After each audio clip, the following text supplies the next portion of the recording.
Hey guys, today I'm going to go over some of my top interview tips. Let's get started.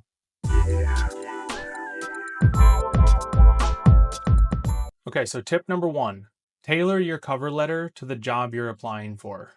What I mean by that is, first and foremost, I advise you to look for jobs that you're actually interested in. I know it can be really tempting in this market to just throw your application out there to anything you want, but really think about some of the things you care about. I'm a D&D enthusiast. I play Warhammer 40K. I'm big into NFTs and crypto.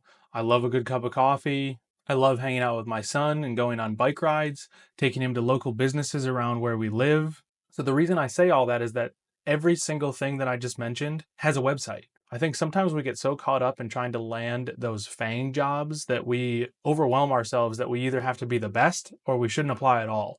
But in reality, all of these companies have websites and they still need developers to help work on them. So try and find something that you're deeply passionate about and apply for something that aligns with your values. That leads me to my second tip, which is your cover letter should be deeply personal. I think this is your opportunity to describe yourself, describe why you love what you're applying for, and to share some insights into my cover letter. 75% of it is the same, and it goes over my passions, my interests, and what my capabilities are. But the first paragraph or the first two paragraphs are specific to the job that I'm applying for. So read the job description, see if you can take any bullet points from it, tailor your resume and your cover letter specifically to that job, and apply. My third tip is to keep doing your daily coding challenges, but talk out loud while you do them. This helps you practice what you're going to have to do in the interview anyways. They're going to expect you to talk out loud, and there's no better practice than to just talk out loud in front of yourself. Okay, this leads me through my next set of tips. Now you've got the interview. What should you do to prepare? Tip 4 is to try and listen to a podcast on the topic or the tech stack that you might not be familiar with if you're interviewing for that job. I'm not saying you should apply for jobs in things that you aren't proficient in, but you're going to have to talk about that topic conversationally. And that's why YouTube and podcasts are so great for this, right? You hear people talk about TypeScript or Next.js in a conversational setting, and that's how you're going to need to talk about it in the interview process.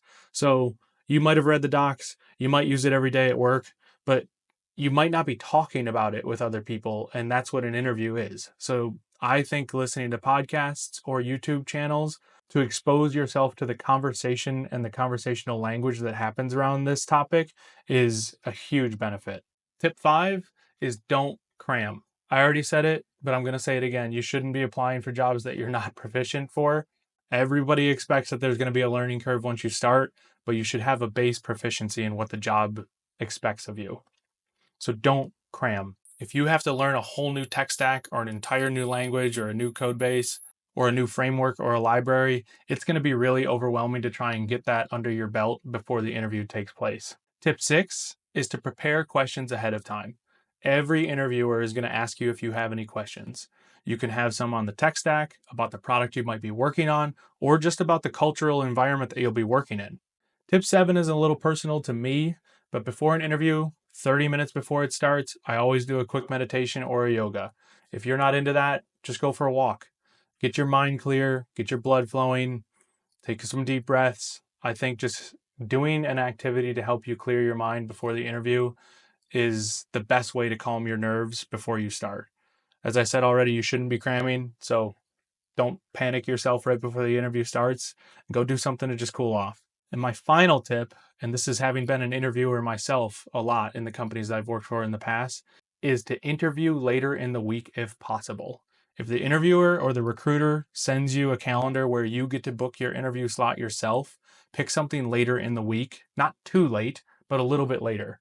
It's unfortunate, but recency bias is real. So the guy who interviews on Monday is more likely to be forgotten than the guy or girl who interviews on Friday. It's just human nature. I wish it didn't exist, but it does. I hope you guys like this style of video. If you found this helpful, please leave a like and subscribe, and we'll see you guys next time. Peace.